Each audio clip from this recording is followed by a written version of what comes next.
Hello, basketball people, we have news. Let's go to more news about the Golden State Warriors. I ask you to give a thumbs up and subscribe to my channel, as I am a Warriors fan. Jeremy Sochan was released by the San Antonio Spurs and the Warriors are interested in signing him. Jeremy Sochan is a good defender with good wingspan and will be useful in the Warriors' rotation if he is signed. The Golden State Warriors are reassessing their options for a final roster spot after a notable name emerged on the buyout market. According to ESPN insider Shams Charania, the San Antonio Spurs have agreed to part ways with forward Jeremy Sochan, allowing the former lottery pick to become an unrestricted free agent. The San Antonio Spurs and forward Jeremy Sochan have agreed on his release to allow the 2023 All-Rookie team member to become a free agent. Charania wrote on X, Sochan is expected to decide among multiple interested teams. The development comes as Golden State weighs its next move following the conversion of Pat Spencer from a two-way contract to a standard deal, a transaction that signaled a potential shift away from earlier buyout plans.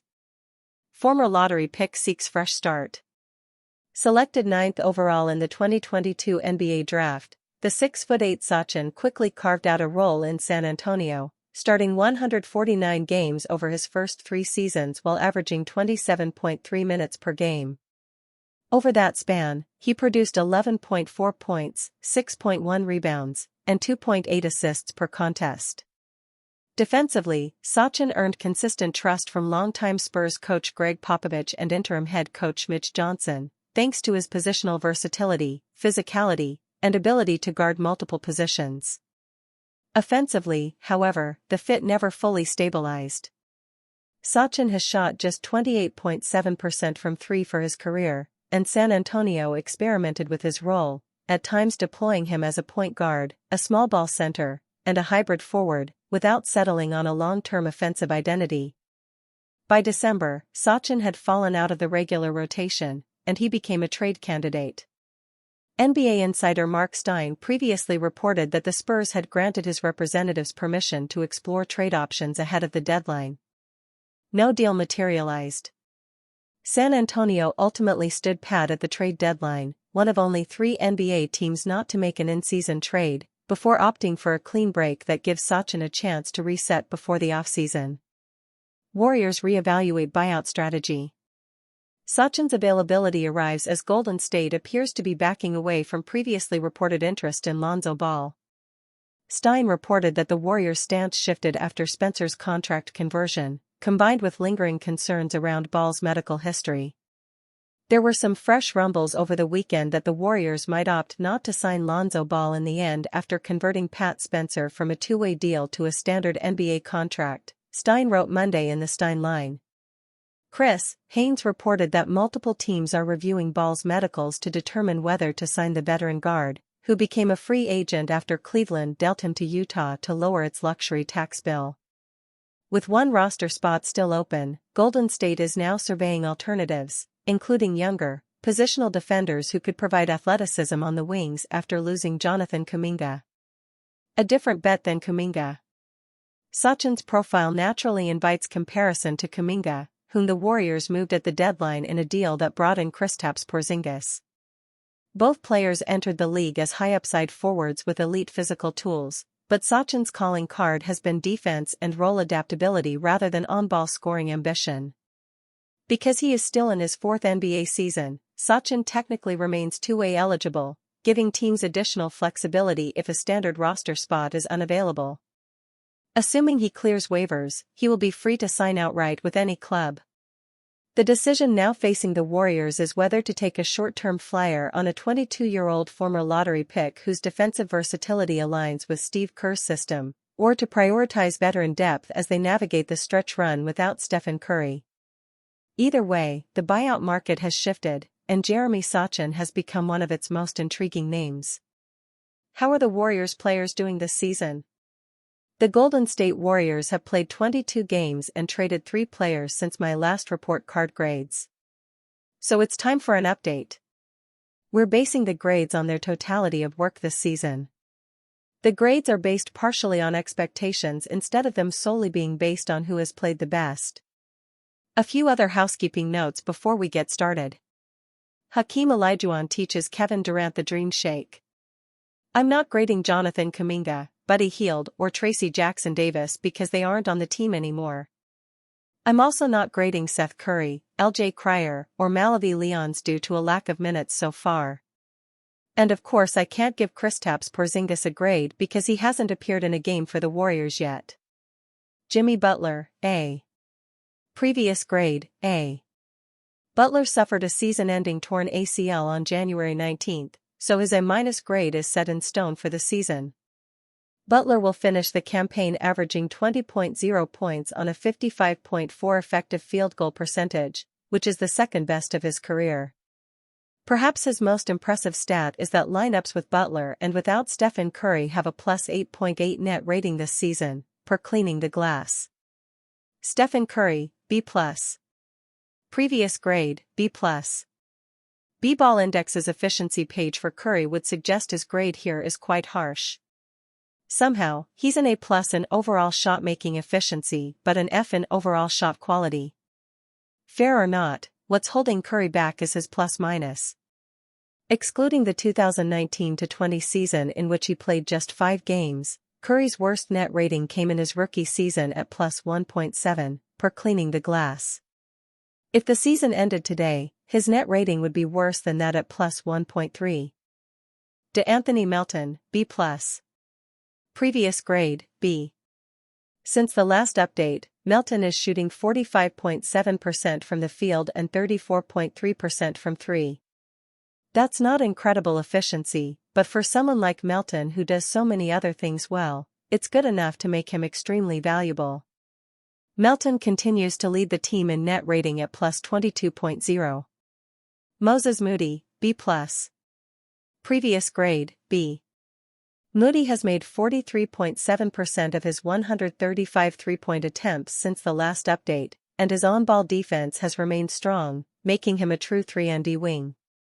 The Warriors don't have anyone else on the roster who fits that label, and that makes Moody as valuable as anyone not named Steph or Jimmy for this team over at least the next 1.5 years.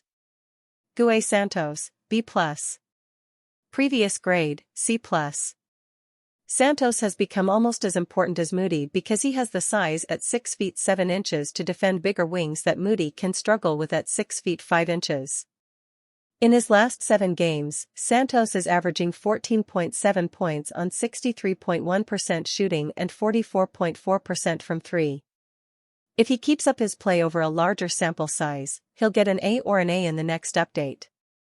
Will Richard, B. Previous grade, A. For a rookie second-round pick, Richard has exceeded all expectations. With that said, he's shooting just 37.5% from the field and 29.5% from 3 since the last update. With that said, his defensive activity level has remained outstanding. In a 7-game stretch in January, Richard had 21 steals. Pat Spencer, B. Previous grade, A. Spencer had his 2-way contract upgraded to a standard contract, which was the right decision by a Warriors team desperate for players with Spencer's ball handling. Since the last update, Spencer is cumulative -65. He's shot the ball pretty well in that stretch, 44.2% from the field and 41% from 3, but his defensive limitations have shown themselves more than they did earlier in the season. Quinton Post, C+. Previous grade, B. Post has been losing playing time recently, and in games that both Porzingis and Al Horford play, it's possible he won't see the floor. Still, that doesn't take away from the fact that he's 4th on the team in net rating, and that's no small feat considering he's played more than 900 minutes. For a 2025 second-round pick, Post has had a solid second season. Al Horford, C+. Previous grade, D+. Since the last update, Horford is a cumulative plus 40, and that has included 2 masterful closing stretches against the Suns and Grizzlies that led to dramatic Warriors wins. He got off to such a slow start that will keep him below the B- line for now, but if he keeps up his level of play, his grade will improve in the next update. Brandon Podziemski, C+. Previous grade, B. Pods is shooting just 29.3% from 3 since the calendar flipped to 2026, so he had to drop here, but his defensive impact continues to be strong. He is second on the Warriors in defensive net rating, per cleaning the glass. Gary Payton 2, C. Previous grade, C. Payton's cumulative plus-minus since the last update is -74, and surprisingly, he has the worst defensive rating among players currently on the team. Still, for a player on a veteran minimum contract, he contributes plenty.